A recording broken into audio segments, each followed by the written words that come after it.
Nos volvemos a encontrar con María de los Ángeles Rosón en estas charlas para ir acompañando las distintas noticias que hay en torno a la reforma laboral. Ya se dio la discusión políticamente en el Congreso, se sancionó la ley, pero se multiplicaron las presentaciones judiciales. Analizamos una tanda de esos fallos la semana pasada y en el medio hubo uno importante porque involucraba una buena cantidad de artículos centrales de la ley que promovía la CGT y algunos que tuvieron sus particularidades también porque, por lo menos periodísticamente, involucraron algún titular de un juez en un sentido que después parecía que se retractaba o no. Todo eso se lo vamos a preguntar a María de los Ángeles. ¿Cómo andás? Bienvenida nuevamente. Hola, buenos días. Bueno, ¿por dónde arrancamos? Bueno, por esto que vos ¿Por decías, este último? que fue, me parece que fue lo más importante, o por lo menos lo más difícil a veces de poder comprender, ¿no? Bueno, en primer lugar, este juicio que se había presentado de la Confederación General del Trabajo se había presentado ante la Justicia Nacional del Trabajo, el juzgado número 6.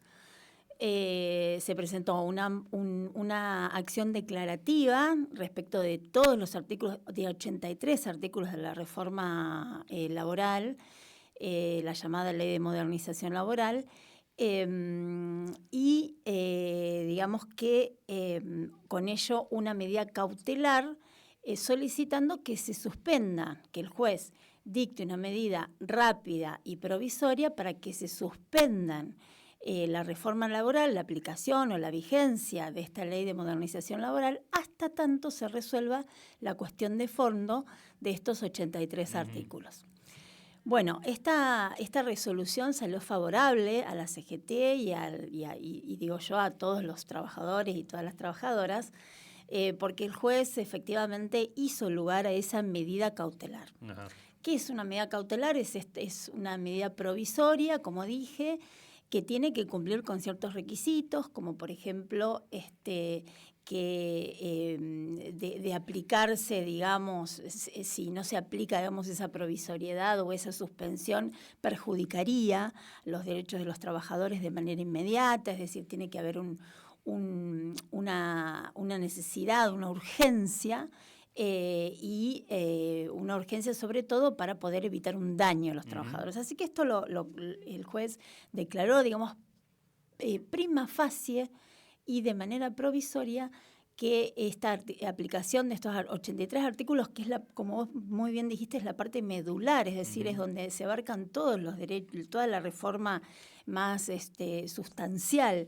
¿Podemos comparar con lo que en su momento fue el capítulo laboral del DNU 70 que también quedó frenado, más o menos? Exactamente, digamos, el DNU también quedó frenado, no respecto de, digamos, con la reforma laboral, sobre todo con el tema del derecho de huelga y algunos aspectos quedó, digamos, en suspenso. Pero como eso después queda ya, digamos,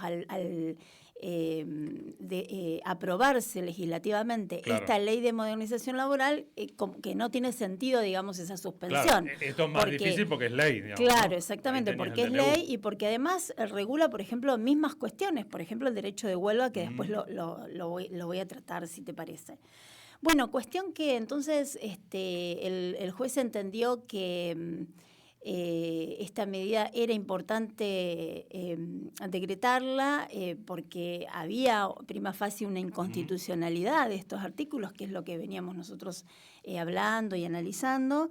Y después esto trajo aparejado algunas cuestiones que son técnicas de analizar, pero que me parece que está bueno que se puedan decir, que es, por ejemplo, la CGT,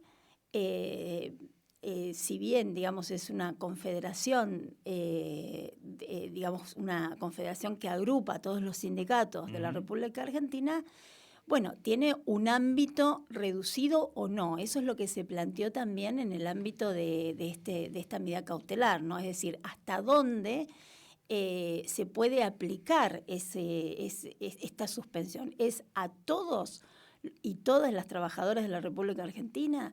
¿Son únicamente a aquellos que pertenecen y que están afiliados a los sindicatos que digamos, que integran o que representan la CGT. Bueno, esto es una cuestión técnica. En principio el juez dijo que la CGT tiene representación para todos los trabajadores, eso fue importante. Y esto es así porque también lo vemos que cuando los mismos sindicatos que forman parte de la CGT van a paritarias y se establece una escala salarial, por ejemplo, es una escala salarial para toda la actividad, claro, más allá de que estén afiliados o no. Así que bueno, esto fue también bastante favorable, digamos, a la CGT, que le dio esa representatividad. Y luego también, obviamente, se planteó si esto estaba por encima, esta amplitud, digamos, estaba por encima de la jurisdicción que tiene ese juzgado. Es decir, el Juzgado Nacional número 6 tiene una jurisdicción en Capital Federal, digamos en Ciudad Autónoma, ¿no? Entonces, bueno, eso también es un planteo válido. En principio se entiende que obviamente que cuando hay que plantearlo judicialmente, si hay que hacer valer, digamos, esta suspensión, se va a plantear que es para todo el país, ¿no? Y si no, que tiene una jurisdicción. Claro, bueno, eso es lo que se plantea. Pues tendría únicamente validez. Esto, digamos, son las voces en contra, ¿no? De la medida cautelar y de esta acción declarativa. Tendría vigencia solamente para todos los trabajadores y trabajadoras, pero dentro de lo que es Ciudad Autónoma. Y por otro lado, esta medida cautelar fue apelada por el Gobierno Nacional, ¿no? Que esto ya lo sabíamos. Sí. Además hay cierta carga y cierta obligación por parte de los abogados del Estado de cuando hay una sentencia que es desfavorable, cuando, tienen la carga de agotar todas las instancias, ¿no? Así que, bueno, eso también está en trámite, esa apelación. Y mientras tanto, como vos bien referenciabas, sale una nueva resolución de ese mismo juzgado, número 6, respecto de un artículo que se había declarado que integraba esta medida cautelar de los 83 artículos, que es el artículo 55.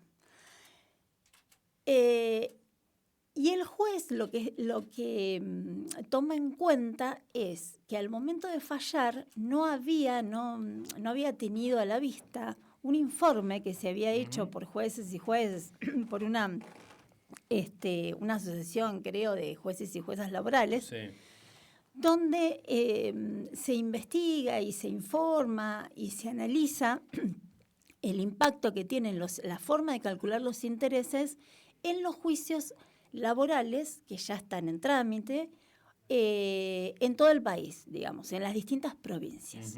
Entonces, lo que el juez dice, bueno, efectivamente el impacto es diferente, es decir, la aplicación del artículo 276, que era el artículo, digamos, que quedó derogado de la Ley de Contrato de Trabajo, implica que para algunas provincias es beneficioso para los trabajadores y el cálculo y respecto de otras provincias no lo es. Ajá. En ese artículo se establece, como dijimos en el encuentro anterior, que se calculan los intereses a una tasa en relación a la tasa activa del Banco de la Nación.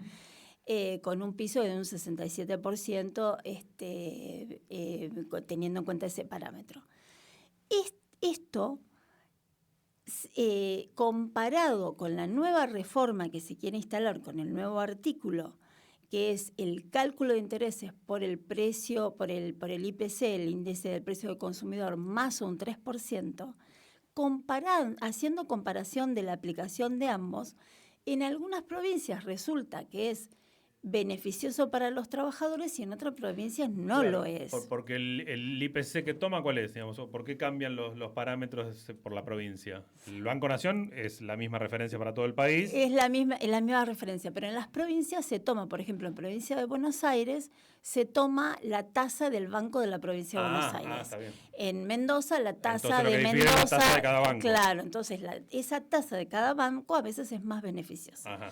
Entonces, lo que hace el juez es corregir o revocar, digamos, esa decisión respecto únicamente de ese artículo 55, Pero esto no es, digamos, a favor del gobierno, como suele decirse, sino que muy por el contrario, lo que está diciendo es aplicar una mayor garantía para los derechos de los trabajadores, es decir, que no sufran un desmedro en sus indemnizaciones y que quede a la conciencia y al criterio de cada juez en cada provincia. Lo deja abierto, es decir, ese artículo nuevo entonces de la Ley de Modernización Laboral será aplicable, este 3%, este índice de precio del consumidor más el 3%, será aplicable en tanto y en cuanto sea beneficioso para los trabajadores. Si no lo es, entonces seguirá aplicando el artículo 276, que era el artículo viejo, con la tasa de la provincia que le corresponda, ¿no? Porque se veía que en la provincia de Mendoza, de Catamarca, creo que también de Tucumán, de Buenos Aires, se hizo una comparación y la verdad que era, claro, era más beneficioso la Ley de Modernización Laboral. Así que yo entiendo que lejos de ser un revés para el gobierno nacional o un fallo en contra del gobierno nacional, creo que hay que entenderlo en la dimensión de la intención de garantizar el derecho que hoy tienen los trabajadores y que ese derecho no sea disminuido por un nuevo cálculo de indemnizaciones por el nuevo derecho de esta ley. Y habías hablado del derecho a huelga también, en alguna aspecto. Sí, también, bueno, eso en relación a los docentes, que si querés... claro, uno de UDA es el claro, exactamente, de Capital. Exactamente. La Unión de Docentes es Unión de Docentes Argentinos. Bueno, allí la Unión de Docentes presentó también una acción declarativa con una medida cautelar. En la medida cautelar se estableció que el derecho, porque digamos la Ley de Modernización Laboral, como ya dijimos en su momento, habla específicamente del derecho de huelga y establece distintos parámetros, es decir, limita el derecho de huelga, que no hay ninguna limitación en el orden constitucional, pero la ley lo limita, y establece que hay servicios que son esenciales, que eso ya estaba, digamos, en la reglamentación, digamos, de la ley, pero estos servicios esenciales hace una nómina de cuáles serían esos servicios esenciales. La esencialidad claro, generalizó. Y esa esencialidad quedó sumamente amplia. Entonces, bueno, entre ellos estaban el servicio de lo que se llamaría, digamos, servicio de educación, el servicio educativo. Bueno, que también, digamos, se trataba, digamos, de una ley que abarcaba a los trabajadores privados y, sin embargo, estaba hablando de la huelga que abarcaba a los trabajadores del sector público también, ¿no? O sea, digamos, había ahí una especie de querer abarcar mucho, ¿no? Con esta ley, que eso también es una crítica que venimos haciendo. Bueno, y también establecía los servicios trascendentales y la diferencia entre ambos, que también hacía listas de cuáles son esenciales y cuáles son los servicios trascendentales que no están sujetos a la totalidad de la huelga, es porque los trascendentales tenían que garantizar el 50% de la prestación de ese servicio en presencia, digamos, garantizarlo para que ese servicio siga funcionando o esa actividad, y en los esenciales el 75%. Claro. Entonces, en la docencia, una vez que los docentes iban a hacer un paro, entonces debían garantizar ese 75%. Que obviamente eso requería una reglamentación, seguramente. Se establece en la Ley de Modernización que hay un comité, digamos, que juzgaría digamos, si se cumple o no se cumple. Claro. Es de muy difícil cumplimiento, claro, porque ¿quién lo garantiza? ¿Quién integra? ¿No? ¿Quién va a integrar ese comité para juzgar, a ver, en definitiva, si se está cumpliendo o no? ¿Qué es lo que se garantiza? ¿Qué es el servicio? Es decir, ¿qué es la presencia? porque es presencia, Claro. o es el dictado de clases, o es el abrir la escuela, o bueno. Como continuidad pedagógica, O como la se menciona, ¿no? Que hicieron un continuidad. trabajo. Claro, entonces, Claro. digamos, tiene muchísimas aristas y también de acuerdo a cada actividad, ¿no? Ujú.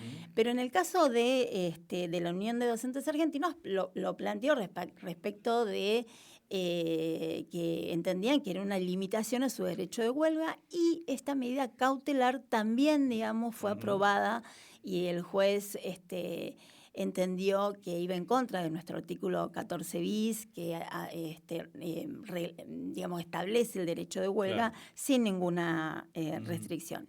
Pero sobre todo porque, si bien las restricciones vienen a través de las leyes, ya estaba establecido lo que es un servicio de huelga, un servicio esencial en la huelga, y hay parámetros, digamos, de interpretación que la Corte ya, digamos, clásicamente los viene estableciendo cuando hay alguna duda si tal tarea está tal dentro tarea está o no, y sobre todo la Corte Interamericana de Derechos Humanos, Ajá. que es un organismo que, si bien digamos, sus opiniones consultivas no son obligatorias, pero casi lo son, digamos, también hay una discusión, pero, digamos, los jueces lo mencionan y son parámetros que se tienen en cuenta. Entonces, el servicio esencial, la Corte Interamericana dice que está relacionado con la vida, está relacionado con la salud y con la seguridad de las personas. Y en el caso de la educación, digamos, ninguna de estas tres cuestiones están en juego, Claro. ¿no? Si se cierran las escuelas o se lleva adelante. Así que bueno. Y en este caso la aplicación, ¿qué alcance tiene? No, el alcance es nacional. Para la docencia a nivel nacional. En el caso, sí, todo tiene, tenemos que pensarlo que todo tiene es a nivel nacional, pero se van a ir haciendo planteos. Pero, por ejemplo, creo que estaba dentro de esas actividades, me parece que estaba gastronómicos o alguno de estos Claro. otros gremios. ¿Tendría que ir la representación gremial de ese sector o se ataca directamente No. el artículo que involucra todas esas sectores? Qué buena pregunta. No, mira, en realidad ya el derecho de huelga está dentro de los 83 artículos bueno, claro. que está en el juzgado, en el juzgado Para el donde de la interviene CGT. de la CGT. De hecho, se están remitiendo, se están ordenando, los jueces ordenan que los planteos que se hagan a nivel individual, es decir, colectivo, pero de representación colectiva, pero por actividad, ¿no? Por gremio, por ejemplo, el gremio docente, o hubieron muchos, digamos, de distintos gremios que plantearon en la justicia temas que le competen individualmente. Por ejemplo, hay, por ejemplo, Empleados de Comercio planteó la ultraactividad, es decir, el convenio por su convenio, digamos, porque ellos los afectaba porque ya tenían el convenio vencido, como casi todos los sindicatos, pero ellos lo hicieron individualmente. Bueno, esos juicios también se van a remitir, quedan todos comprendidos en la resolución o en la decisión que lleve adelante este primer juicio, que es el de la CGT, que es el más abarcativo. Claro. Pero la verdad es que es muy importante que el gremio de docentes haya iniciado individualmente, así como otros gremios también lo hicieron, como te decía. Es importante porque digamos, demuestra el interés específico de la actividad, porque demuestra una fuerte representación por parte de los trabajadores que me parece a mí, yo lo veo como algo sumamente positivo. No lo hicieron todos los gremios, claro. Entonces eso habla también de una conciencia de clase, de una estrategia. No es que vayan a tener más conciencia que otros gremios de clase, pero sí de buscar las estrategias, todas las que estén al alcance de los trabajadores y de sus representantes, para poder defender estos derechos que son constitucionales. Hasta ahora, entonces, a grandes rasgos, vienen fallando en favor de los sindicatos o de los trabajadores que recurren a la justicia, ¿no? Sí, Hoy, sí. entonces, pasando en limpio, repasamos el fallo que le da el aval a la CGT respecto de esos 80 artículos. Ahí esta última mención del convenio de Empleado de Comercio, que también implica que le ratifican la vigencia del convenio firmado. El del artículo 55 es el de las indemnizaciones, y el de UDA, de docentes, entonces garantizando también lo de el derecho a huelga por sobre la actividad como servicio esencial, los más destacados, y no todos, de los últimos 15 días, ¿no? Sí, hay uno que es muy importante, que es la ley de financiamiento universitario, digamos, claro, que tiene que ver va en paralelo, va en paralelo, no es propio de la reforma, pero sí va en paralelo porque es una de las luchas que los docentes están, digamos, las manifestaciones y todo lo que vienen haciendo. Bueno, pero ahí, respecto a lo que recién decías, por ejemplo, porque eso ya está recontra discutido, recontra claro cuál es la postura, y el gobierno igual lo incumple. ¿Hay alguna instancia internacional, como mencionabas, o a dónde recurrir ante una situación de esas características? Mirá, ese es un gran debate que se da dentro del ámbito del derecho. ¿Viste? El derecho lo que tiene, y por eso a mí me apasiona, es la forma distintas, te plantea todo el tiempo, te cuestiona lo que uno cree que es válido, ¿no? O que es una única verdad. La realidad es que hay una cuestión que se plantea en este tipo de fallos judiciales, que se da cuando el juez le ordena al Poder Ejecutivo que tome determinada medida de financiamiento, por ejemplo, que es justamente este caso en particular. Es decir, que se actualicen los salarios docentes, que se pongan en vigencia los programas, que eso implica un financiamiento. Y todo lo que es financiamiento es una potestad propia del Poder Ejecutivo. Entonces hay una gran discusión que se viene salvando, digamos, que se viene asentando un criterio, que ahora lo voy a decir, pero la discusión es hasta qué punto un juez que controla obviamente el Poder Ejecutivo le puede ordenar al Poder Ejecutivo qué hacer. Un poco es como si el Poder Ejecutivo le tendría que decir a un juez de qué manera fallar. Claro. ¿No? Son estas funciones que son independientes, decimos que es propia de nuestro sistema republicano de gobierno y que es importante defenderlas. Entonces, en ese punto, el Poder Ejecutivo no es que desobedece únicamente un fallo, sino que lo desobedece teniendo en cuenta que, sosteniendo esta postura, es decir, es una de lo que se llama en derecho una cuestión política no judiciable, porque en definitiva se trata de una política pública, digamos, que es para dónde va el presupuesto. Por supuesto que vienen los jueces fallando, y también hay fallos de la Corte Interamericana de Derechos Humanos, que lo que se debe tener en cuenta, o que dan cuenta de que la importancia de valorar hacia dónde se dirige ese presupuesto. Claro. Es decir, si con ese presupuesto o con ese financiamiento lo que se está haciendo, el no otorgarlo, vulnera, digamos, derechos fundamentales, derechos humanos fundamentales, como el derecho alimentario, como que afecta el sistema educativo, porque en definitiva... Por un lado es esencial la educación, pero por el otro no la financia. Exactamente. ¿En qué quedamos? Es la brillante conclusión, absolutamente. Entonces, bueno, esa contradicción va para... Pero, bueno, es decir, acá se afecta el sistema educativo, ¿no? Entonces, que es un derecho esencial y sobre todo es una obligación estatal. Entonces, ahí está digamos, hay como una línea delgada que, sin lugar a dudas, estos jueces han resuelto en favor de los derechos humanos, en favor de la responsabilidad estatal porque de cumplimiento a la educación, ¿no?